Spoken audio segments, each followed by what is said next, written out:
ಸುತ್ತೋದ ಮರ್ತೃನು ನಾನವಳ ಹಿಂದೆನೆ ಸುತ್ತಾನೆ ಇದ್ದೆ ಕಣೋ. ಬೇಗ ಕಬಾಬ್ ತಗೊಂಬಾರೆ, ಎಷ್ಟೊತ್ ಬರ್ತೀಯಾ? ಹಾ ಬಂದೆ ಇರ್ರಿ ಸ್ವಲ್ಪ. ತಗೊಳ್ಳಿ. ನೀವ್ ಈ ತರ ಕುಡಿಯೋದ್ ನಿಮ್ಮ ಅಪ್ಪ ಅಮ್ಮಂಗೆ ಏನಾದ್ರು ಗೊತ್ತಾದ್ರೆ ಮೊದ್ಲು ಉಗ್ಯೋದ್ ನನ್ನೇನೆ. ಯಾರು? ನಮ್ಮ ಅಪ್ಪ ಅಮ್ಮನ? ನಿಂಗೊಂದು ವಿಷಯ ಗೊತ್ತಾ? ನಾನು ಚಿಕ್ಕವನಾಗಿದ್ದಾಗ ಭಾನುವಾರ ಮನೇಲಿ ಚಿಕನ್ನು ಮಟನ್ನು ಮಾಡೋರು.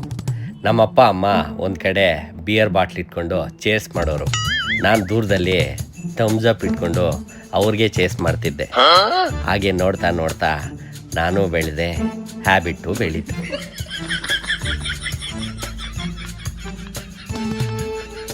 ಗೊತ್ತಾಯ್ತಾ? ಮನೆಯ ಮೊದಲ ಪಾಠ ಶಾಲೆ ಅಲ್ಲ? ಅವ್ರ ಹತ್ರ ಕಲ್ತ್ಕೊಂಡಿದ್ದೆ ಈ ಶಾಸ್ತ್ರ. ಸರಿ ಹೋಯ್ತು.